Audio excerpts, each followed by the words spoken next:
안녕하십니까. 네. 꽃피는 봄이 왔어요. 정말 이번 달부터는 빡세게 하셔야 됩니다. 지금 상대평가 얘기도 계속 나오고, 시험제도가 어떻게 바뀔지 모르죠. 이렇게 어수선할 때 빨리 따라야 돼요.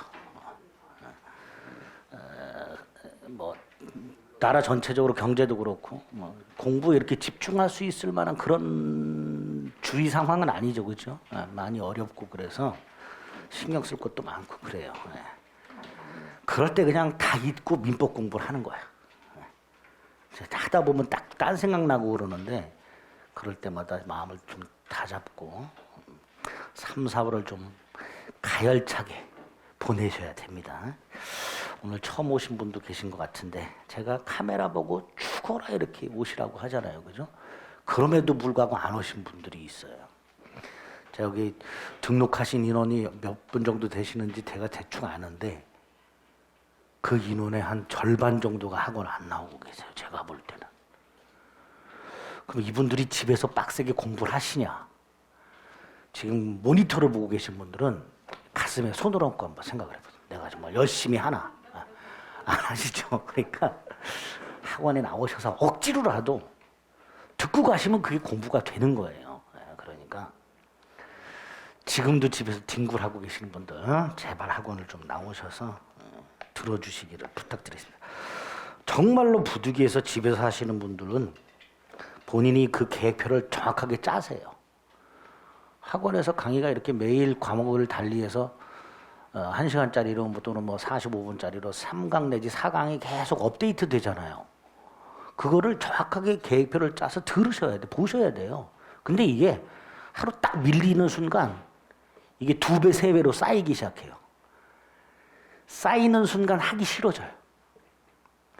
해야지 마음만 있고 계속 봐야 될 강의가 쌓여.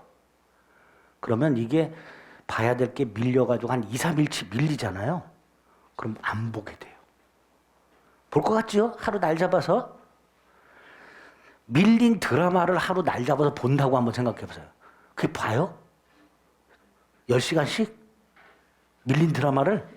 그래, 좋아. 밀린 드라마를 10시간씩 봐. 근데 왜 강의는 안 봐? 그 정도 의지가 있으면 강의 봐야 될 거 아니에요. 드라마도 참 힘든데, 재밌는 것도 그렇게 보기 힘든데, 강의는 오죽할까 그러니까.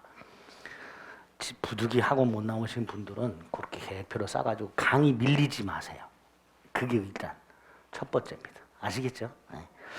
그 다음에 이제 학원에 오셔서 강의 들으시는 분들도 학원에 오시는 걸로 끝나면 안 되죠. 집에 가서 복습하셔야 돼요. 복습하시고 강의를 계속해서 들으셔가지고 5월달이나 7월달쯤 됐을 때 책을 읽을 수 있게 돼야 돼요.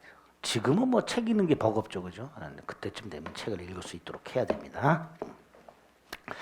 하여튼 빡세게 하자. 그렇게 각오를 좀 다지시고 오늘은 1, 2월달, 3, 4월달 통합해서 주택임대차보호법부터 포함해서 특별법을 한 번 합니다. 그리고 이제 이 민사특별법은 7월달, 8월달 가서 문제풀이 가서 한 번 더 정리를 할 거예요. 그래서 딱 2번 정리하고 시험 막판에 한 번 더 정리해드리고 이렇게 할 겁니다. 그래서 오늘 하는 내용만으로도 시험장 가셔서 민사특별법 6문제 중에서 적어도 3문제지 4문제는 맞출 수 있어요. 오늘 하는 내용만 갖고도.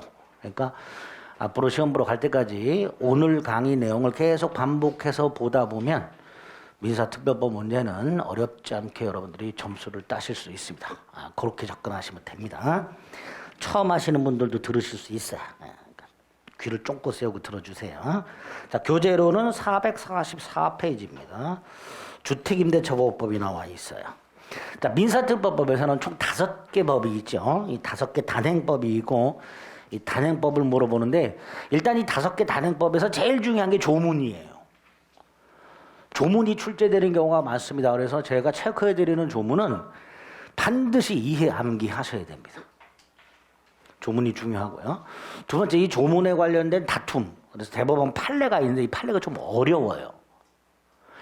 아주 어려운 것들도 굉장히 많습니다. 굉장히 많이 나오는데 그게 또 시험에 나온단 말이에요.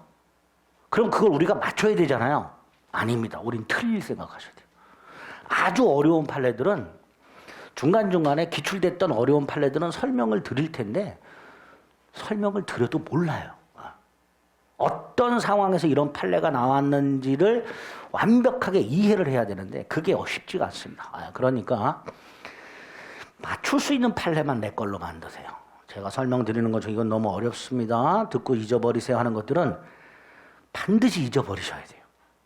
머리에 담아두면 다른 거하고 헷갈려가지고 더 어려워집니다. 근데 희한하게 이건 잊어버리세요 그런 건 굳이 이해해서 머리에 넣으려고 하고 이거는 꼭 기억하세요 하는 것들은 또 죽어도 안 하려고 그래. 청개구리 완전히. 그러지 마세요. 제가 말씀드리는 것만 이해하려고 해주셔야 됩니다. 자, 그러면 일단 민사특별법이 총 5개가 있고요. 그중에 주택임대차보호법과 상가건물임대차보호법은 구조가 거의 똑같아요. 내용만 조금씩 달라요. 두 번째, 그래서 주택임대차보호법을 먼저 구조적으로 이해를 하고 상가건물임대차보호법은 주택임대차보호법하고 다른 게 뭔가 거기에 주목해서 봐주시면 됩니다. 세 번째, 주택임대차보호법에만 규정이 되어 있는 게 있고요. 상가건물임대차보호법에만 규정이 되어 있는 게 있어요. 그것도 구별을 좀 하셔야 돼요. 일단 주택임대차보호법이 기본이 됩니다. 주임법, 상임법 공통적으로 민법에 있는 임대차 계약의 특별법이에요. 자, 임대차가 뭐냐? 그냥 쉽게 생각합니다. 처음 오신 분들도 있으니까. 남의 물건을 돈 주고 빌려 쓰는 거예요. 임대차 계약이에요. 빌려주는 사람이 임대인이고요. 빌리는 사람이 임차인이죠. 그럼 주택이나 상가 건물 같은 경우 내가 직접 내 주택이나 내 상가 건물에서 영업을 하는 건 상관이 없지만 남의 주택을 빌려서 거주를 하거나 남의 건물을 빌려서 영업을 하거나 그런 경우가 많죠. 그걸 규율하기 위해서 만들어졌다라고 생각하시면 됩니다. 그래서 이 주임법하고 상임법은 첫째가 왜 이 법을 만들었는가 이 재정 목적이 나와요. 이걸 이해하시면 그 법에 어떤 내용이 중점적으로 들어있는가가 그 머릿속에 이렇게 뼈대가 딱 잡힙니다. 자, 재정 목적이 있을 것이고요. 두 번째, 이 법은 모든 임대차에 적용되는 게 아니라 말 그대로 주택임대차 또는 주거용 건물이라고 하죠. 상가건물 임대차 또는 영업용 건물이라고 합니다. 이런 주거용 건물이나 영업용 건물의 임대차에만 적용이 되겠죠. 적용 범위 가끔 물어봅니다. 세 번째로 적용이 되면 아주 3가지 중요한 내용이 나와요. 주임법, 상임법의 모든 문제 그 대부분이 이 3파트에서 나옵니다. 첫째가 대항력 부여라는 게 나와요. 그럼 대항력이 뭔지 아셔야 되겠죠, 그죠? 대항력 부여가 나오고요. 두 번째가 보증금 회수가 나옵니다. 보증금 회수. 세 번째가 존속기간 보장 및 갱신 보장이 나와요. 그럼 이 대항력이라든가 보증금 회수라든가 존속기간 및 갱신, 재계약 보장은 민법의 임대차에 있냐? 없어요. 민법상 임대차에서 이거를 정밀하게 보호하는 규정이 없어요. 특히 보증금에 대해서는 민법에서는 아무런 규정이 없습니다. 우리 최근에 무슨 주택 전세 사기 같은 경우 보면 보증금 뜯기는 경우 많죠. 그런 게 민법에는 보호 장치가 없어요. 어젠가 보니까 그 전세 사기 당한 분, 젊은 분 한 분이 자살을 했던데 국가가 아무런 보호를 해주지 않는다고? 국가가 아무런 보호를 해주지 않는 게 아니라 보호 장치가 법이 없어요. 국회의원들 몫이에요. 국회의원들이 법을 안 만들고 있죠, 그렇죠? 네. 어쨌든 대항력 보증금에서 존속기간 및 갱신 이 3가지가 핵심적인 장치가 됩니다. 그 다음에 이제 나머지들은 조문 정도 기억하시면 돼요. 어떤 게 있느냐? 차임 및 보증금의 증감 청구라는 게 있어요. 차임 보증금의 증감 청구라는 게 있고요. 그 다음에 주택임대차나 상가건물 임대차와 관련해서 분쟁이 생겼을 때 그 분쟁을 조정하기 위한 조정위원회라는 게 있습니다. 주택임대차 분쟁조정위원회, 상가건물임대차 분쟁조정위원회. 분쟁 많죠. 그거를 법원으로 달려가서 해결하려면 시간이 오래 걸린단 말이에요. 그러니까 미리 행정기관에서 간단하게 비용도 적게 들고 간단하게 분쟁을 조정하기 위한 위원회가 마련되는데 감사하게도 이건 아직까지 우리 시험에 안 나오고 있습니다. 고맙지요? 표준계약서라는 게 있어요. 9번째, 요거는 주택임대차에만 있습니다. 임차권 승계라고.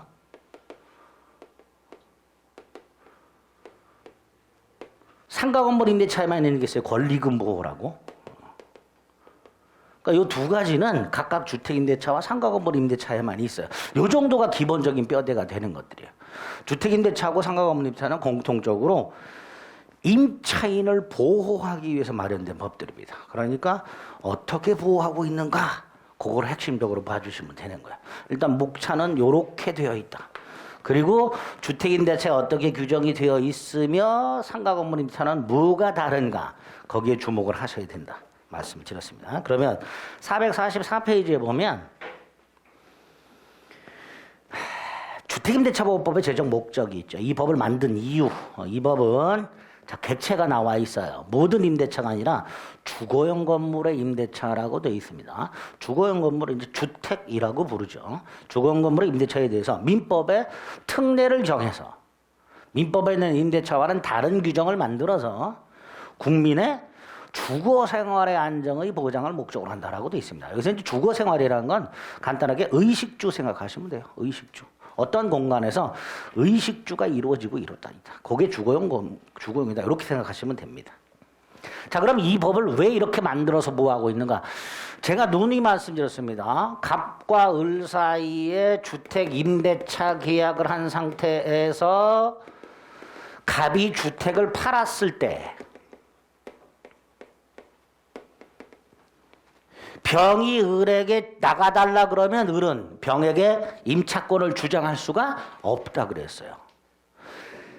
주택 임대차 계약은 갑하고 을 사이에 한 거예요. 그죠? 계약 관계에 있는 당사자 사이에서만 임차권이라는 걸 주장할 수 있습니다.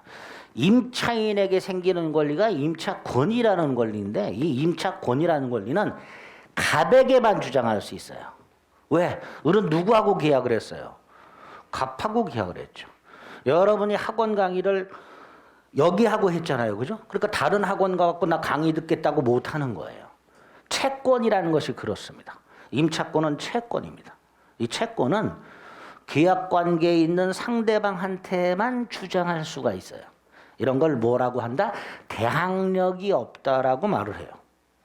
따라서 이렇게 집주인이 바뀌었을 때 나가달라 그러면 을은 꼼짝없이 나가야 됩니다. 자, 이때 을이 보증금이라도 돌려받고 나가면 그나마 불만이 덜 할 텐데 보증금을 누구한테 돌려받아야 돼요? 갑. 근데 갑이라는 놈은 이미 팔아먹고 잠수를 타버려. 그럼 을은 보증금도 회수할 길이 없게 됩니다. 그래서 안 되겠다 싶어서 마련된 게 주택임대차보호법, 상가건물 임대차보호법이 됩니다. 그럼 가장 핵심적인 보호장치가 뭐예요? 대항력을 부여하는 거예요. 얘한테. 여기 나오죠. 대항력이란 걸 부여하면 어떻게 돼요? 병에게도 임차권을 주장할 수 있는 거예요. 갑이 나가라. 그러면 을은 갑에게 안 나가 할 수 있는데 병이 나가라 그러면 병에게는 권리 주장 못한다 그랬잖아요. 그런데 그 주장할 수 있는 힘을 부여해 주는 겁니다. 그게 대항력 부여가 돼요. 두 번째, 보증금. 안전하게 회수해서 나갈 수 있는 장치를 만들어줘야 되고요. 세 번째가 적어도 몇 년 이상은 안심하고 살 수 있게 해줘야 되죠. 그죠? 존속기간을 보장해주고. 기간이 끝났을 때 여기서 계속 더 살고 싶어요. 그럼 재계약 보장해줘야 되죠. 그게 갱신과 관련된 것들이에요. 이런 것들을 목적으로 마련된 게 주택임대차보호법이다. 그래서 보호 내용들이 그런 거예요. 대항력 부여, 보증금 회수, 존속기간 보장 및 갱신 보장. 이런 것들이 핵심적인 내용이 되는 거예요. 나머지 것들은 부수적인 거지. 그 세 가지가 핵심적인 내용이 됩니다. 또 주택임대차 표준계약서를 사용하라고 되어 있는데 이게 간혹 출제가 됩니다. 근데 이 조문이 좀 이상하게 돼 있어요. 표준계약서라고 주택임대차에는 주택임대차 표준계약서가 있고요. 상가건물에는 표준계약서가 2개가 나와요. 주택임대차는 표준계약서가 하나가 나오고 상가건물 임대차에는 표준계약서가 2개가 나옵니다. 그중에 주택임대차의 표준계약서가 뭐냐? 주택임대차 표준계약서라는 거예요. 자, 어떻게 마련이 되는데 오른쪽에 보면 이렇게 돼 있죠. 주택임대차 계약을 서면으로 체결할 때 구두로 체결할 수도 있어요. 계약서 안 쓰고 구두로 체결할 수도 있어요. 그런데 서면으로 체결할 때는 법무부 장관이 국토교통부 장관과 한동훈이가 원희룡과 협의해서, 그죠? 요즘 잘 나가는 장관 2명이죠. 예. 법무부 장관이 국토교통부 장관과 협의하여 정하는 표준계약서를 우선 사용한다라고 되어 있습니다. 그죠? 여기까지만 보면 우선 사용해야 될 것 같죠? 우선 사용할 수 있다가 아니라 우선 사용한다라고 돼 있어요. 그런데 뒤가 웃겨. 당사자가 다른 서식을 사용하기로 합의한 경우엔 그러하지 아니하다. 있으나 마나한 조문이죠. 있으나 마나한 조문. 근데 이렇게 되어 있어요. 그래서 몇 가지 포인트 기억하셔야 돼요. 서면 우선 사용할 수 있다가 아니라 사용한다. 이런 것들을 표현을 바꿔서 출제를 해요. 그 다음 강행 규정이냐? 아니다. 다른 서식 사용할 수 있다. 그럼 뭐라고 나올까요? 우선 사용한다. 따라서 다른 서식을 사용할 수는 없다. 이딴 식으로 나올 수가 있단 말이죠. 그 표준계약서 하나 간단히 확인하시고, 주택임대차보호법은 주로 경제적 약자인 임차인 보호를 위해서 만들었으니까 대부분 강행 규정이 되겠죠. 이게 제정 목적이 됩니다. 두 번째 적용 범위 나왔죠. 제2조의 범위 이렇게 돼 있죠. 주거용 건물의 전부 또는 일부 임대차에 적용이 된다. 자, 이 적용 범위는 객체가 뭐냐? 임대차의 목적물이 뭐냐? 그게 물적 범위예요. 주거용 건물이죠. 또 하나는 임차인이 누구냐? 이게 인적 범위가 됩니다. 이렇게 물적 범위와 인적 범위를 모두 충족한 임대차에만 주택임대차보호법을 적용하겠다 이렇게 돼요. 그래서 물적 적용 범위가 나와 있어요. 주거용 건물이라고 되어 있죠. 자, 주거용 건물은 아까도 말씀드렸듯이 사람의 의식주가 이루어지는 공간을 말합니다. 자, 양가라 1번의 세 번째 줄. 주거용 건물이기만 하면 그 건물이 등기가 되어 있는지 허가를 받은 건물인지 여부를 따지지 않습니다. 미등 등기 여부, 허가 여부를 따지지 않아요. 자, 이때 핵심이 뭐예요? 주거용인지 아닌지를 판단하는 기준이죠. 자, 거기에 나와 있는 거. 주거용 건물에 해당하는지 여부는 그 건물의 공부상 용도, 여기서 말하는 공부는 건축물 대장을 주로 말하게 됩니다. 그 건축물 대장에 쓰여 있는 용도로 판단하는 것이 아니라 실지 용도로 판단한다. 사람이 실질적으로 의식주가 이루어지는 공간이라면 주거용 건물로 보겠다 그러죠. 두 번째, 언제를 기준으로 하느냐? 판례 보지 마시고 그 밑에 임대차 계약 당시를 기준으로 판단한다. 계약 당시를 기준으로 판단하기 때문에 한 장을 넘기면 판례 중에 중요한 게 하나 나와요. 관련 판례 1번. 점포 및 사무실, 주거용 아니죠. 여기에 근저당권이라는 권리가 설정이 되어 있는 상태에서 주거용으로 바뀌고 임대차를 했어요. 그럼 계약 당시 주거용이죠. 주거용으로 바뀌고 임대차를 했으니까 임대차 당시 주거용이 됐잖아 이미. 주임법이 적용이 된다는 거예요. 그러니까 주임법에서 보호하고 있는 보증금 회수와 관련된 우선 변제권 같은 것들, 주택이나 대지의 경매대가로부터 다른 권리자보다 자신의 보증금을 먼저 배당받는 권리, 그런 것들을 우선 변제권이라고 하는데 주임법에 그게 규정이 되어 있고 그걸 적용을 한단 말이죠. 계약 당시 주거용 건물이기 때문에. 그 관련 판례 2번 판례 정도 확인하시고, 3번 대지에 대해서도 적용이 됩니다. 자, 여기서 대지에 대해서 적용이 된다는 건 요구와 관련된 거예요. 이 보증금 회수에서 가장 핵심적인 게 주택 따위가 내가 살고 있는데 경매가 돼. 그럼 경매법원 가서 내 보증금을 회수해야 될 거 아니에요.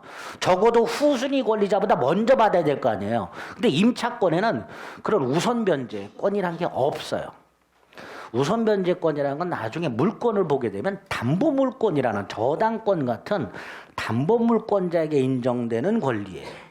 임차권 같은 권리는 인정이 안 돼요. 그런데 주택임대차보호법에 특별하게 규정을 둬서 임차권에도 그런 우선 변제권 따위를 인정해 줍니다. 이때 경매대가로부터 우선 변제 받잖아요. 주택뿐만 아니라 대지 경매대가에서도 우선 변제를 받을 수 있도록 해놨습니다. 그래서 주택임대차보호법이 대지에 대해서도 적용된다라는 말은 두 번째 줄, 주택의 경매대가뿐만 아니라 대지의 경매대가로부터도 우선 변제를 받을 수 있다는 것을 의미한다. 그거를 이해해 주시면 됩니다. 그래서 관련 판례를 보면 심지어 대지만 경매되더라도 3번 판례를 보면요. 하나, 둘, 셋, 넷, 다섯 번째 줄에 가면 임대차 계약 당시에 땅과 건물이 임대인 소유였는데 소유자가 달라진 상태에서 땅만 경매가 됐어요. 이때 그 땅의 경매 대가로부터도 자신의 보증금을 우선해서 회수할 수 있다. 이렇게 얘기하고 있습니다. 그거 하나 체크하시면 되겠습니다. 오른쪽 4번 주택에 대한 미등기 전세라고 돼 있어요. 여기서 미등기 전세란 전세권 등기하지 않은 전세. 우리가 흔히 알고 있는 아파트 주택 전세 생각하시면 돼요. 우리나라 거주 형태 중에 전세, 반전세, 월세 이런 것들 있죠. 다 싸잡아서 임대차로 봅니다. 미등기 전세, 특히 전세권 등기하지 않은 전세. 거기에도 주택임대차보호법이 적용이 되죠. 6번에 보면 일시사용 임대차라고 되어 있습니다. 일시사용 임대차는 그냥 숙박계약 생각하시면 돼요. 호텔이나 모텔이나 여관에 한 2박 3일 숙박하는 거 생각하시면 됩니다. 그 객실에서 의식주가 이루어지죠. 그러니까 주거용 건물이 맞긴 맞아요. 호텔 주인 입장에서는 영업이죠. 하지만 거기에 숙박하는 사람 입장에서는 주거란 말이에요. 그러니까 실질적으로 그 객실은 주거용 건물로 쓰이기 때문에 주택임대차보호법이 적용될 것 같은데 우리 민법, 주임법은 일시사용 임대차에 불과하니까 굳이 주택임대차보호법을 적용할 필요는 없다.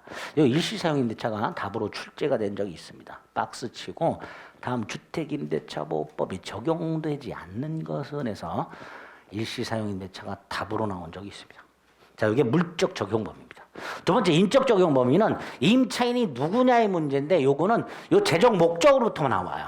재정 목적에 보면 국민의 주거 생활의 안정의 보장을 목적으로 한다라고 되어 있습니다. 그래서 두 가지가 문제가 돼요. 하나가 외국인이 임차인인 경우. 외국인은 국민이 아니죠.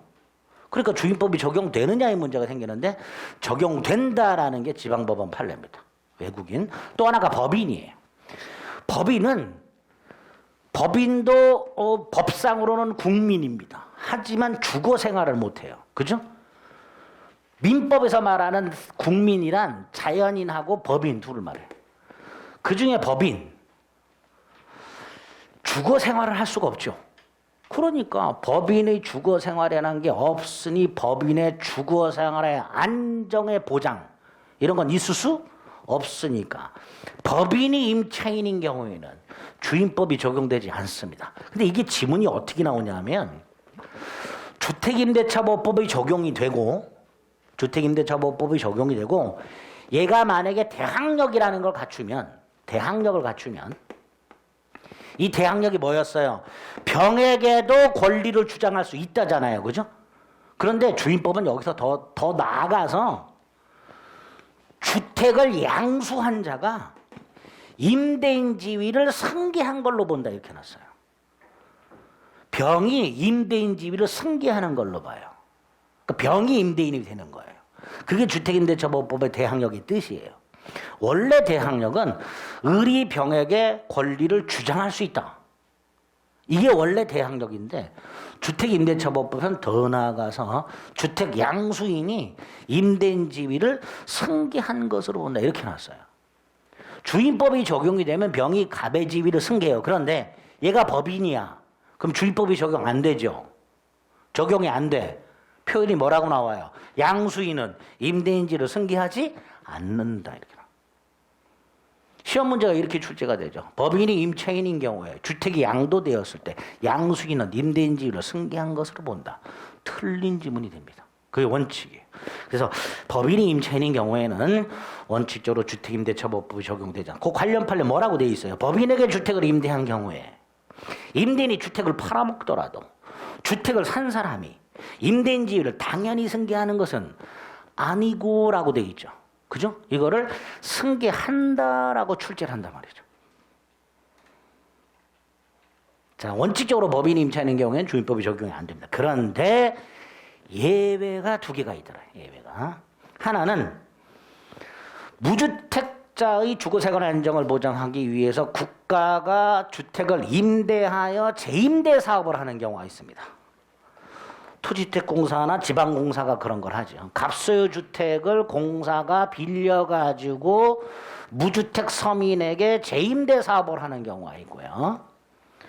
중소기업 기본법에서 규정하고 있는 중소기업이 직원의 숙소용으로 주택을 빌려가지고 직원으로 하여금 거주하게 하는 경우가 있습니다.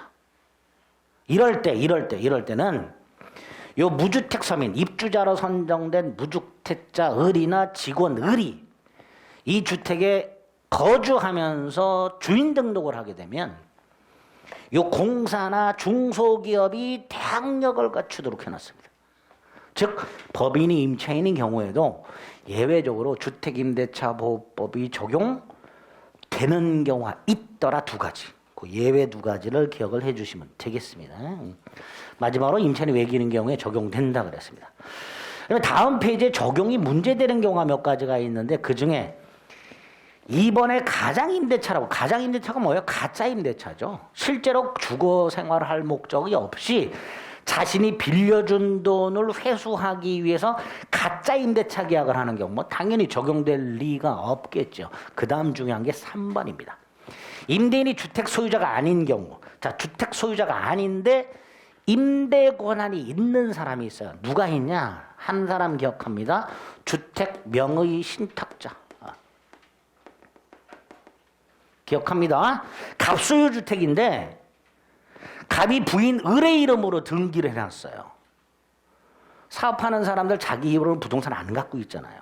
부인 이름으로, 친척 이름으로. 이런 걸 명의신탁이라고 해요.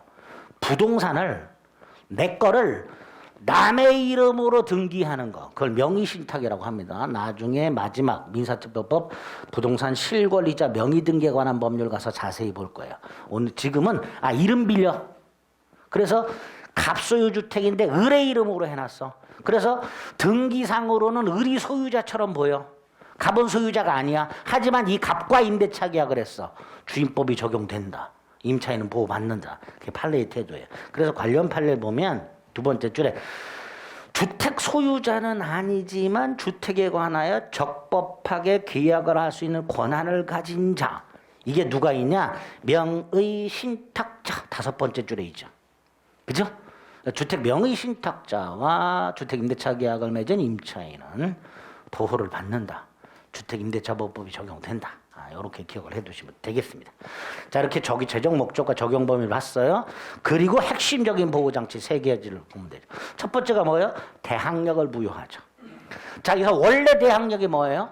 새로운 소유자에게 임차권을 주장할 수 있다. 병이 내 집에서 나가라 그래도 을은 나는 갚하고 계약을 했고 주택임대차보호법에서 난 보호를 받아. 나 못 나가. 나 기간 동안 살 거야. 이렇게 주장할 수 있는 게 원래의 대항력인데 거기에 더 나아가서 3조 사항에 뭐라고 해놨어요? 주택 양수인은 뭘 승계한다?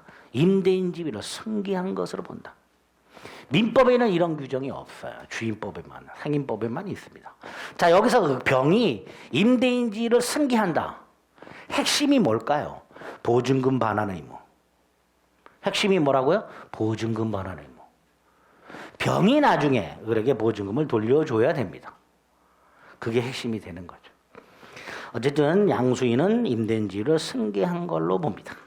자, 이때 이렇게 대항력이 갖추려면 요건이 필요하죠. 오른쪽 3번 대항력 요건이 뭐냐? 두 가지입니다. 주택을 인도받고 주민등록을 해라. 그 주소지로 주민등록을 옮겨라. 인도 플러스 주민등록. 요게 대항요건이 됩니다. 자, 여기서 인도라는 거. 인도 플러스 주민등록인데 인도라는 게 뭐냐? 주택 임차인이 주택을 점유하는 거예요. 점유하는 게 뭐예요? 주택 임차인이 열쇠 받아가지고 거기 살고 있는 걸 생각하면 됩니다. 그걸 점유라고 한단 말이죠. 그런데 나중에 물권법을 보게 되면 이 점유가 두 종류가 있어요. 직접 점유가 있고 간접 점유가 있습니다. 직접 점유는 말 그대로 을이 직접 사는 거예요. 근데 간접 점유는 뭐냐? 갑이 을에게 주택을 임대해요. 근데 을이 사정이 생겨서 병에게 재임대를 해요. 이걸 전대라고 해요. 그리고 갑이 동의를 해줘요. 을이 갑하고 2년을 계약했는데 6개월 만에 한 1년간 전근을 가게 생겼어. 그래서 집주인한테 가갖고 제가 1년만 좀 다른 곳에 살아야 될 사정이 생겼는데 제가 새로운 임차인 하나 들여놓겠습니다. 갑이 오케이 해서 이렇게 한 경우. 그래서 얘가 인도 및 주민등록을 했어. 그러면 요 놈이 여전히 대항력을 갖게 됩니다. 즉 을이 직접 거주하지 않아도 제3자가 거주하고 그 제3자가 주민등록을 해놓으면 을이 대항력을 그대로 갖도록 이렇게 판결하고 있습니다. 그게 간접점유입니다. 양가로 2번에 보면 주택 임차인이 주택을 직접 점유하지 않고 제3자로 하여금 직접 점유하게 하고 간접 점유하는 경우도 포함이 된다. 그래서 관련 판례 1번을 보면 주택을 임차한 사람이 집주인의 승낙을 받아서 그 주택을 제3자에게 재임대를 하고 그 제3자가 인도미 주민, 이게 핵심이에요. 얘가 인도미 주민등록을 해야 돼요. 그럼 얘가 대항력이 생기는 겁니다. 주택임대차보호법 말 그대로 임차인보호법이지 전차인보호법이 아니에요. 그래서 병이 인도미 주민등록을 하게 되면 을이 대항력이 생긴다. 을이. 요렇게 기억을 해 두셔야 됩니다. 관련 판례 1번 확인해 주시면 됩니다. 간접점유도 된다. 그와 관련된 판례 1번. 이렇게 됩니다. 두 번째가 주민등록인데 주민등록이란 그 주소지로 주소를 옮기는 걸 말하는데 일단 임차인은 동사무소 가서 뭘 하죠? 전입신고하죠. 그죠? 임차인은 전입신고만 해요. 그 전입신고서를 공무원이 받아가지고 주민등록 원부상의 주소지를 바꿔준단 말이죠. 주민등록 원부상의 주소지를 변경하는 사람은 신청은 임차인이 하지만 변경은 공무원이 해준단 말이죠. 이때 전입신고와 변경 사이에 시차가 있을 수 있죠. 그래서 전입신고한 때 주민등록한 것으로 본다라는 조문을 두게 됩니다. 자, 대항요건으로서 주민등록이라고 되어 있어요. 다음 페이지 동그라미 1번 전입신고한 때 주민등록된 것으로 본다라고 되어 있어요. 그러면 전입신고한 때란 또 뭐냐 이거. 전입신고한 때 의미가 뭐냐. 동사무소 가서 전입신고를 제출만 하면 되느냐. 아닙니다. 공무원이 그 전입신고서를 수리한 때. 공무원이 전입신고서를 받았는데 주소기지기자가 잘못될 수 있잖아요. 그럼 반려를 할 거란 말이에요. 그럼 다시 작성해서 써야 될 거 아니에요. 그러니까 전입신고서가 단순히 공무원이 접수한 때를 의미하는 게 아니라 그걸 공무원이 수리한 때. 그럼 이렇게 돼요. 전입신고서를 공무원이 접수를 받았을 때 수리한 때 주민등록한 걸로 본다 이렇게 되는 거죠. 그죠? 그럼 대항력이 생기죠. 그 대항력이 언제 생기느냐? 다음날 0시에 생기다. 이 흐름을 정확하게 기억하셔야 돼요. 전입신고한 때 주민등록한 것으로 본다. 이때 전입신고한 때란 수리한 때를 말한다. 결국 전입신고서를 공무원이 수리한 때 주민등록한 것으로 본다. 그리고 대항력은 다음날 0시부터 생긴다. 이렇게 흐름을 딱 머릿속에 기억을 하셔야 됩니다. 동그라미 2번 전입신고 소요 발생 시기 수리한 때 기억하셔야 됩니다.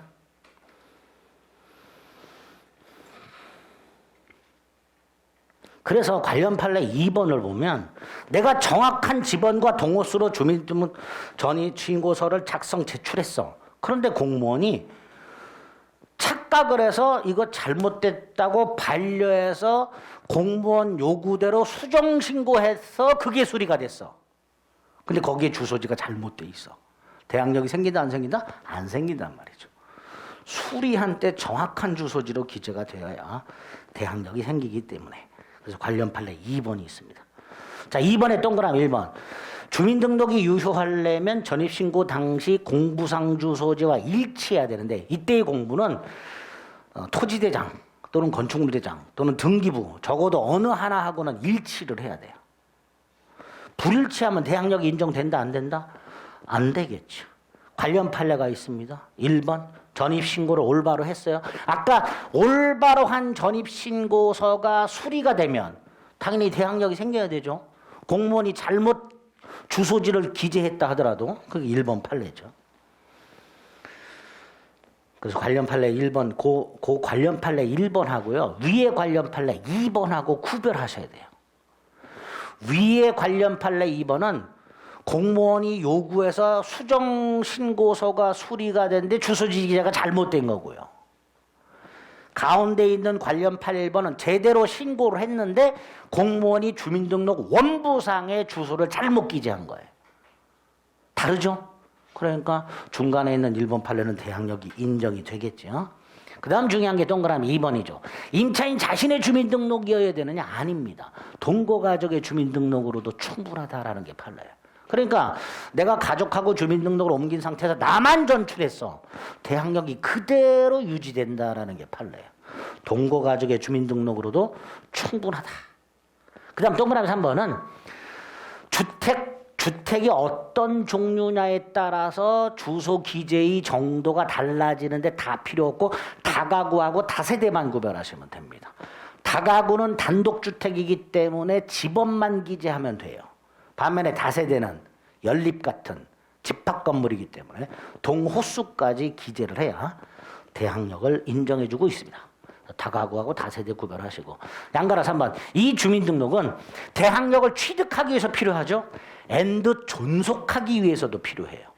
그 말은 전출하는 순간 대항력은 상실된다. 주민등록이 직권 말소되는 순간 대항력은 일단 상실된다라는 뜻입니다. 그래서 주민등록은 동그라미 1번 주택의 인도 및 주민등록이라는 대항력권은 대항력 취득 시에만 구비하면 족한 것이 아니라 대항력을 유지하기 위해서 계속 존속하고 있어야 되기 때문에 주민등록은 대항력 취득 및 존속 요건이다. 이런 표현이 나오게 됩니다. 취득 및 존속 요건이다. 그래서 전출하거나 동그라미 3번 주민등록이 직권으로 말소되면 일단 대항력은 상실. 거기까지. 대항력은 상실. 거기까지 기억하시고. 5번. 대항력은 언제 발생한다 그랬어요? 주민등록한 다음 날. 주문은 다음 날 이길이라고만 되어 있지만 이길 몇 시냐? 0시로 해석을 합니다. 이길 0시. 그러니까 전입신고를 한 날 저당권이 등기되고 그날 전입신고했어요. 대항력이 다음날 0시에 생기니까 저당권자보다 후순위가 되는 거예요. 최근에 문제된 사건 중에 하나도 이런 거죠. 집주인이 전입신고하는 날 저당권 등기를 해버려요. 그럼 임차인과 후순위가 돼버리죠. 그걸 임차인은 알아요? 몰라요? 몰라요. 전입신고하는 날, 들어가는 날 등기부를 떼보면 아직 저당권이 등기가 안 돼 있단 말이죠. 그죠? 그래서 이런 것도 전입신고하는 날 인터넷 사이트 부동산 대법원 인터넷 등기 사이트가 보면 등기 신청 사건이 있어요. 그거 보면 알 수 있어요. 사람들이 모르죠. 들어가는 날 등기부만 떼보는데 떼봤을 때는 아직 등기가 안 돼 있으니까 자기가 1순위라고 착각을 하고 있는데 등기 신청 사건을 보면 집주인이 저당권 등기 신청한 사건이 나와요. 일반인들이 잘 모르죠. 하여튼 그래서 당하는 사람들이 생겨요. 전입신고하는 날 저당권이 등기되면 그 저당권자보다는 후순위가 돼버려요. 전입신고한 다음 날 0시에 대항력이 생기니까 그 내용이 그 판례 하나 맨 밑에 451페이지 저당권이 우선하게 된다. 여기 아주 굉장히 문제가 심각하죠. 어쨌든 다음날 0시에 대항력이 생기도록 하고 있는데 다음 페이지에 보면 예외적인 판례가 3가지가 나오고요. 이 3 판례는 전부 출제가 된 적이 있습니다. 자, 첫 번째는 갑과 을 사이에 임대차를 했어요. 얘가 임차인이잖아요. 근데 을이 갑의 동의를 받아서 전대를 했어요. 그래서 얘가 인도 및 주민등록을 한 상태야. 자, 여기서 얘는 임차인이고 얘는 전차인이잖아요. 이때 얘가 대항력이 생긴다 그랬죠. 근데 이 상태에서 얘가 이걸 분양을 받아서 소유권을 취득을 해요. 그럼 이런 상관계가 되죠. 을과 병은 임차인 전차인이었었는데 임차인으로 바뀌었죠. 얘가 소유권을 취득하면 얘가 임대인이 돼버리고 얘가 임차인이 되잖아요. 그러니까 얘가 대항력이 생겨야 되잖아. 언제 생기느냐.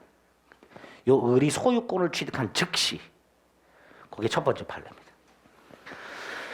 갑이 병소유 임차인, 병소유 아파트. 자, 얘가 병소유 아파트고요. 을이 임차인이고요. 갑이 전차인인 상태에서 을이 분양을 받아서 소유권을 취득하게 되면 병은 전차인, 갑은 전차인에서 임차인으로 바뀌게 되고 이 갑이 대항력이 생겨야 되는데 언제 대항력이 생기느냐? 을이 소유권을 취득한 즉시. 요거는 을이 소유권을 취득하면서 분양대금을 대출받아서 납부를 해요. 그럼 어떤 일이 생기냐? 얘가 소유권 등기하는 날 저당권 등기가 돼요. 을의 소유권 등기와 저당권 등기가 같은 날 이루어져요. 그래서 얘를 요 사이에 끼워야 돼. 대항력을 요 사이에 끼워줘야 돼요. 그러려면 어떻게 돼야 돼? 을이 소유권을 취득한 즉시 대항력 갖도록 해줘야 돼요. 그게 첫 번째 판례. 요 판례만 가지고 문제를 낸 적이 있어요. 대항력을 취득하는 시기는 언제냐? 이렇게 물어본 적이 있습니다. 1번 판례. 자, 두 번째 판례는 갑이 주택을 소유하고 있어요. 이걸 을한테 팔아요. 팔고 그 자리에서 임차를 해요. 갑은 소유자에서 뭘로 바뀌어요? 임차인으로 바뀌죠. 근데 이 갑은 이미 오래전에 이 주소지에 주민등록을 한 상태예요.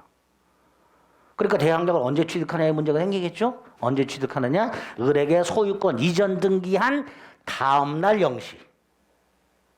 을에게 소유권 이전 등기한 다음날 0시. 거기 2번 판례입니다. 3번은 자, 갑소유 주택을 을이 임대차를 했는데요. 얘가 주택을 인도받고 주민등록으로 해서 대항력이 있는 상태예요. 그런데 이 주택에 선순위 저당권자가 있었어. 선순위 저당권자가. 자, 선순위 저당권자가 있는 상태에서 주택이 경매가 되면, 이건 이제 민사집행법에 따라서 요 1번 저당권이 말소 기준 권리라는 게 돼요. 무슨 뜻이냐? 1번 저당권을 기준으로 밑에 있는 권리는 깡그리 소멸합니다. 그럼 이것도 소멸하겠죠? 얘도 소멸해요. 경매가 되면 이거 소멸해, 임차권이. 그래서 얘는 경락인에게 대항을 못해요. 경락인이 비워라 그러면 비워야 돼요. 대항력이 있는데요. 이 대항력이 얘보다 후순이란 말이에요. 그래서 아무리 을이 인도 및 주민등록을 통해서 대항력이라는 걸 갖추고 있다 하더라도 전제 조건, 선순위 저당권자가 있고 경매가 됐을 때, 보통 이런 경우 중개사본이 뭐라고 중개를 해요? 주택이 5억이다. 선순위 저당권자 받을 돈이 1억이다. 너 보증금 2억을 내도 나중에 경매되더라도 얘가 1억 가져가고 너 1억, 2억 충분히 회수할 수 있으니까 안심하고 임대해도 된다. 보통 이렇게 중개를 해요. 뭐 틀린 말은 아니에요. 틀린 말은 아닌데 문제는 경매가 되면 더 이상 살 수는 없단 말이죠. 나가라 그러면 나가야 되는 문제예요. 그쵸? 이거 조심하셔야 돼요. 주택 임차인이 아무리 대항력권을 갖추고 있다 하더라도 선순위 저당권자가 있고 그 주택이 경매가 되면 을의 임차권은 소멸하기 때문에 경락인에게 대항할 수 있다 없다? 없다. 경락인은 임대인 지위를 승계하지 않습니다. 자, 그런데 이 상태에서 얘가 법원으로 매각 허가를 받고요. 매각 허가를 받은 상태에서 한 달 내에 납부를 해야 돼요. 대금을 법원에다가. 그 사이 매각 허가 결정을 받고 법원에 대금을 납부하기 전에 병이 을을 찾아와 가지고 새로운 임대차 계약을 했어요. 이렇게 할 수 있죠. 그럼 얘는 기존의 대항력은 소멸하고 새로운 대항력이 생겨요. 그 새로운 대항력이 언제 생기느냐? 병이 소유권을 취득한 즉시. 그럼 병은 언제 소유권을 취득하느냐? 법원에 경락대금을 완납한 때. 물건을 경락받은 사람은 소유권 언제 취득한다고요? 법원에 경락대금을 완납한 때. 그럼 얘가 완납한 때 즉시 소유권을 취득합니다. 요것도 병이 경락대금을 대출받은 상황이었어요. 그러니까 얘가 소유권을 취득하고 저당권이 설정되겠죠. 걔보다 얘가 앞서야 돼요. 그래서 역시 병이 소유권을 취득한 즉시 기존의 임차인이 새로운 대항력을 갖는다라는 게 판례입니다. 그 1, 2, 3번 판례 세 가지를 꼭 기억하셔야 됩니다. 아주 어렵진 않죠. 처음 들으시는 분들도 들을만 하죠. 네, 들을만 해요. 여기까지는 쉬워요. 자, 6번의 대항력의 의미가 뭐였어요? 주택 양수인이 임대인 지위를 승계한 것으로 본다 그랬죠. 그 의미가 뭐였어요? 병이 뭘 승계한다고요? 보증금 반환 의무를 승계하는 거. 어디 갔어? 얘가 뭘 승계한다고? 보증금 반환 의무를 승계한다고. 그럼 얘는 보증금 반환 의무를 면하게 됩니다. 그죠? 그런데 을이 그걸 원하지 않을 수도 있죠. 그죠? 새 집주인이 병이 을을 찾아왔어요. 아, 제가 새 주인인데 나갈 때 보증금 돌려드릴 테니까 걱정하지 말라고. 근데 얘가 얘를 봤는데 여기에 뭐 문신이 새겨져 있고 뭐 머리가 짧고 검은 양복에 막 다리를 털어. 그럼 무섭죠? 그럼 얘한테 받아나가고 싶죠? 그럴 수 있죠? 그럴 수 있단 말이에요. 얘가 보증금 반환의 물을 승계하긴 하는데 을이 그걸 원하지 않아. 을은 지금 당장 나가고 싶어, 무서워서. 그럼 을은 갑과의 계약을 해지하고 여전히 갑에게 보증금을 돌려달라 할 수도 있다. 그렇게 합니다. 자, 6번의 대항력 의미. 1번 이게 대항력 의미예요. 양수인이 보증금 반환 채무를 승계하기 때문에 양도인 갑의 보증금 반환 채무는 소멸한다. 소멸한다. 그게 원칙입니다. 다만 오른쪽 5번 임차인 을이 오른쪽 5번 판례 임차인 을이 양수인 병에게 얘한테 임대인지가 승계되는 것 병이 보증금 반환의 의무를 승계하는 것을 원하지 않을 수도 있단 말이죠. 을이. 그럴 때 을은 주택이 팔렸다는 사실을 안 때로부터 상당 기간 내에 갑과의 계약을 해지하고 갑에게 나 너하고 계약을 해지하겠다. 보증금 돌려달라. 그러면 갑이 여전히 보증금 반환의 의무를 부담한다. 라는 게 판례입니다. 그래서 1번하고 예외 5번 판례를 확인하시면 되고 6번은 별거 아니죠. 땅만 산 사람을 주택 양수인이라고 할 수는 없죠. 그러니까 대지만 산 사람은 임대인 지위를 승계하지 않는다라고 하겠죠. 분명히 주택 양수인이 임대인지를 승계한 걸로 본다고 되어 있으니까 땅만 산 사람, 그 주택의 땅만 산 사람은 임대인지를 승계하지 않을 겁니다. 이거 당연한 거예요. 근데 나와요. 출제가 됩니다. 그래서 그 판례 1번, 5번, 6번 이 세 가지 판례를 확인하시면 됩니다. 자, 7번은 아까 말씀드린 거예요. 주택이 경매되는 경우, 을이 살고 있는데 주택이 경매가 돼. 이때 두 가지 경우의 수로 나눠서 생각하셔야 돼요. 선순위 저당권자가 있는 경우. 이때는 임차권도 소멸한다고 그랬죠. 따라서 얘는 방법이 딱 하나예요. 법원으로부터 보증금 전부 또는 일부를 받고 나가는 방법밖에 없어요. 다 못 받아도 나가야 돼요. 순위에 밀려서 보증금을 다 못 받아도 나가야 돼요. 선순위 저당권자가 있을 때는. 반대로 선순위가 없어. 얘가 1번이야. 그럼 얘는 둘 중에 하나 선택할 수 있습니다. 하나가 난 나갈래. 법원에 가가지고 나 배당받아서 나갈래요 라고 하나 할 수 있고요. 또 하나는 그게 싫으면 나중에 얘한테 대항력을 주장해서 병에게 보증을 받아 나갈 수도 있습니다. 그래서 주택이 경매되는 경우라고 나오게 되면 두 가지 경우로 나눠서 생각을 하셔야 됩니다. 선순위 저당권이 있는 경우와 없는 경우로 나눠서 생각하셔야 돼요. 그래서 양가로 1번 대항력 취득 시기가 최선순위 담보권자보다 먼저인 경우 그러면 이 임차인은 둘 중에 하나 선택할 수 있다. 첫째, 경락인에게 임차권을 주장할 수도 있고 그게 싫으면 법원에다 배당을 요구해서 보증을 반환받아 나갈 수도 있다. 그러나 양가로 3번 대항력을 취득한 시기가 최선순위 담보권자보다 나중이라면 아까도 말씀드렸듯이 임차권은 소멸한다. 둘 중 하나로 나눠서 경우의 수를 기억하셔야 됩니다. 되셨죠? 그것만 일단 구별해 주시면 되겠습니다. 여기까지가 대항력에 관련된 거다. 대항력. 자, 두 번째 보호장치가 보증금 회수라고 되어 있어요. 이 보증금 회수는 첫째, 일단 임대차가 끝났을 때 임대인이 보증금을 돌려주고 임차인은 물건을 주택을 돌려줘야 되잖아요. 이걸 동시이행 관계로 만들어 놨습니다. 당연하죠. 그래서 우리 보통 보면 나가는 날 보증금 돌려받잖아요. 임차인도 열세를 돌려받으면서 임대인도 열세를 돌려받으면서 보증금 돌려주는 거고 임차인도 보증금을 돌려받으면서 열세를 넘겨주는 거고 동시행관계로 만들어놨다. 이게 첫 번째고요. 두 번째가 서설 주택임대차가 종료되었음에도 보증금을 돌려받지 못하는 경우. 자, 임차인이 보증금 회수를 걱정하는 게 두 가지란 말이에요. 하나는 임대차가 끝났는데도 불구하고 집주인이 보증금을 제때 안 돌려주는 경우. 이런 경우는 심각하죠. 또 하나가 살고 있는데 경매되는 경우. 그러니까 임차인이 임대인에게 준 보증금을 돌려받아야 되는데 이때 걱정되는 상황이 두 가지다. 하나가 임대차가 끝났는데도 제때 안 돌려주는 경우하고 살고 있는데 경매가 되는 경우하고 이 두 가지가 문제가 되는 거죠. 자, 그중에 먼저 임대차가 종료됐음에도 불구하고 보증금을 돌려주지 않는다. 그럼 아까도 말씀드렸죠. 일단 동시행관계가 있다고 그랬죠. 보증금 돌려줄 때까지 계속 살면 돼요. 근데 언제까지 할 수는 없죠. 그러니까 보증금을 돌려받는 방법을 생각해야 되는데 그 중에 하나가 주택을 강제 경매 넣는 거예요.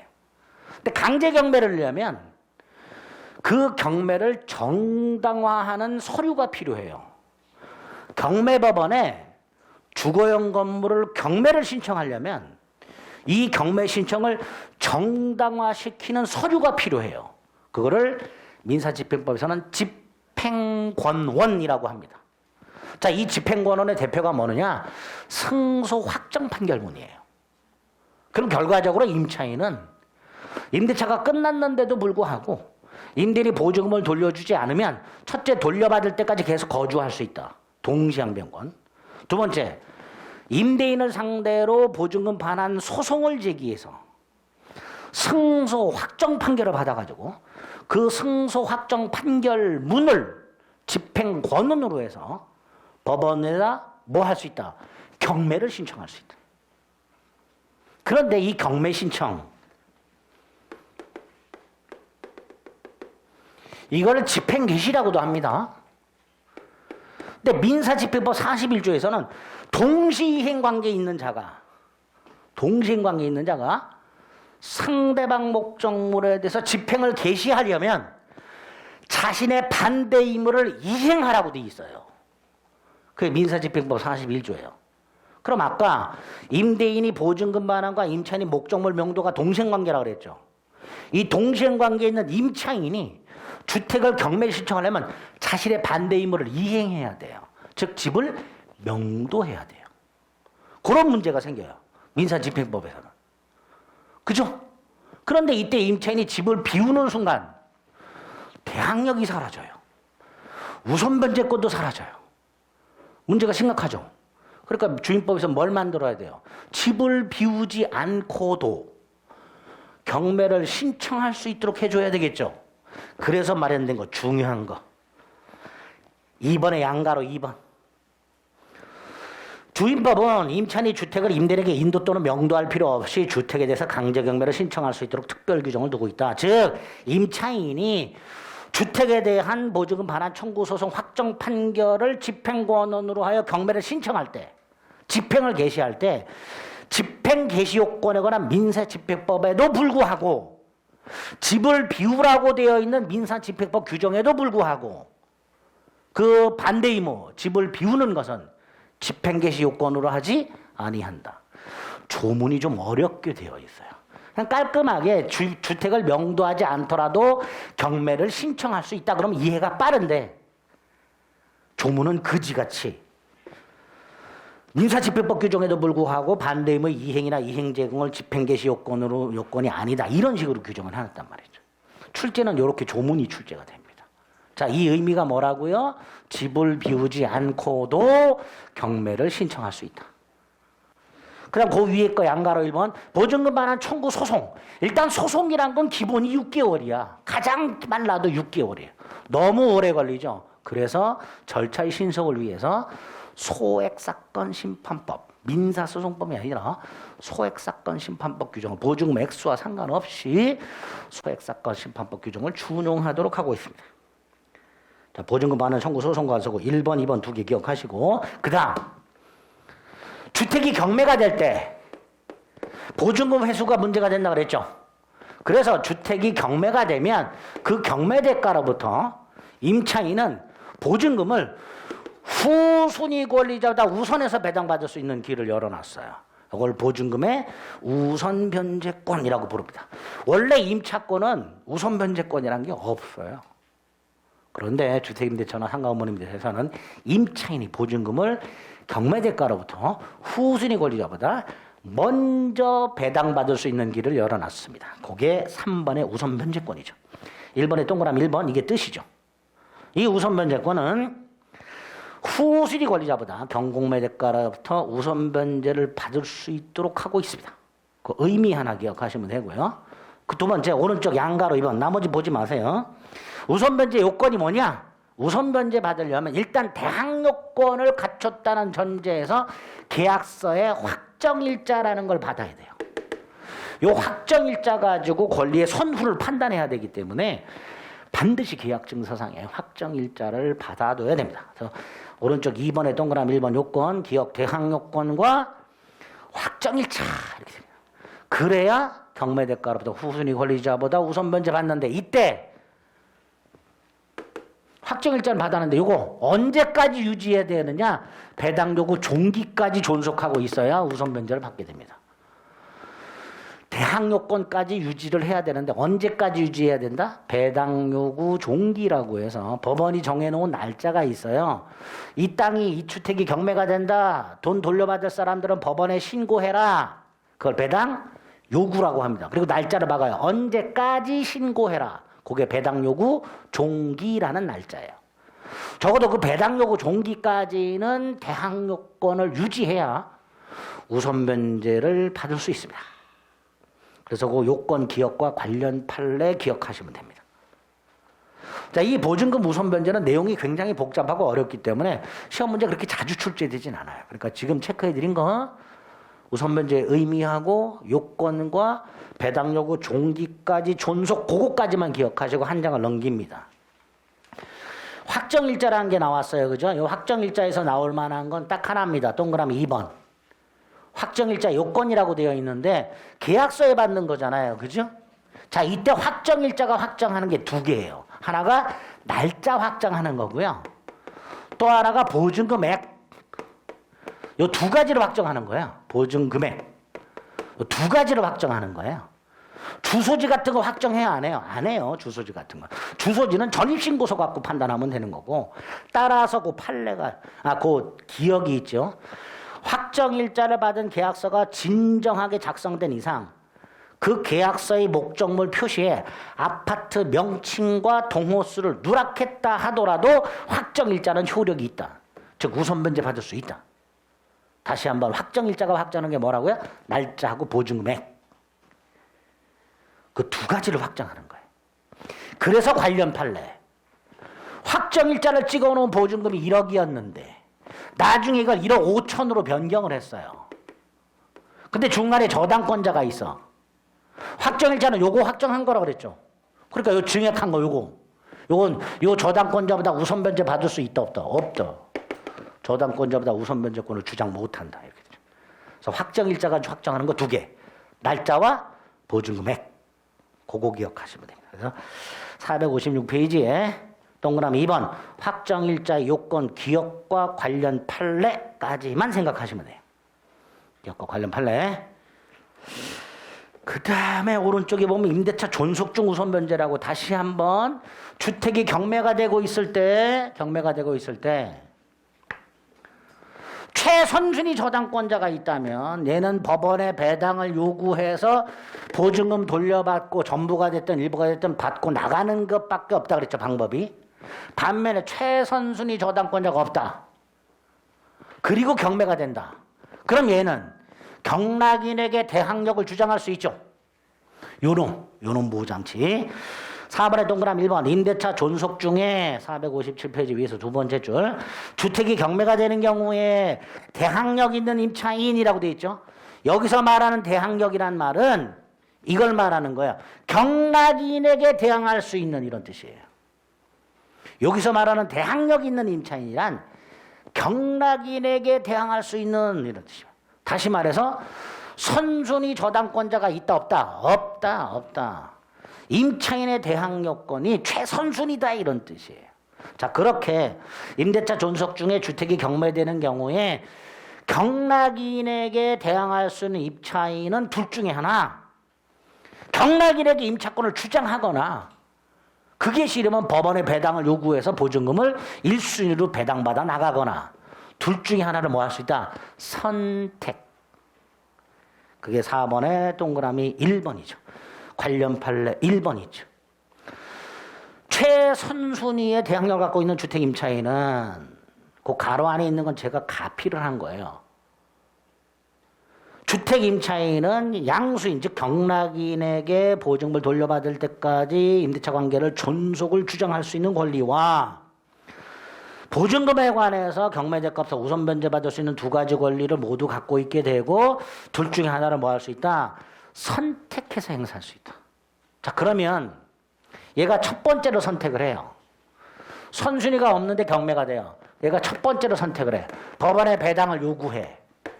문제는 법원으로부터 배당을 받으려면 임대차가 종료가 돼야 되잖아요. 그죠? 각과의 임대차가 종료가 돼야 되잖아요. 각과의 임대차가 종료가 되지 않았는데도 불구하고 보증금을 돌려받을 수는 없잖아요. 또 하나가 문제예요. 보증금을 돌려받는 것과 주택을 명도하는 게 무슨 관계라고 그랬어요? 동시행관계가 돼요. 그러니까 첫째, 을이 주택이 경매될 때 법원에 배당을 요구해서 법원으로부터 보증금을 돌려받으려면 임대차가 종료가 돼야 된다는 문제 하나. 두 번째, 보증금을 돌려받는 것과 주택을 명도하는 게 동시행관계라는 거 하나. 두 가지 문제가 생겨요. 두 번째 거는 뭐라고 돼 있냐면 임차인은 경락인에게 주택을 인도하지 않으면 보증금을 받을 수 없다 이렇게 해놨어요. 얘는 경락인에게 주택을 인도해야 보증금을 받을 수 있다 이렇게 해놨어요. 근데 아까 주택을 인도하는 것과 보증금을 돌려받는 게 무슨 관계라고 그랬어요? 동시행관계라고 그랬어요. 그러니까 인도하지 않으면 보증금을 돌려받지 못한다라는 말은 먼저 인도하라는 의미가 아니고 인도를 하겠다는 증명을 하라 이런 뜻이에요. 보통 이게 병하고 보증금을 법원으로부터 받으면은 주택을 병한테 인도하겠다는 각서를 써가지고 그걸 공증을 해가지고 법원에 제출해서 보증금을 돌려받게 됩니다. 이렇게 해결을 합니다. 여기 하나고요. 또 하나는 임대차가 종료돼야 되잖아요. 그래야 받을 수 있잖아. 요거를 계약 해지 의사 표시로 봐요. 판례가. 법원에 배당을 요구하는 걸 각과의 임대차 계약 해지 의사 표시로 보고 있습니다. 그게 2번 판례죠.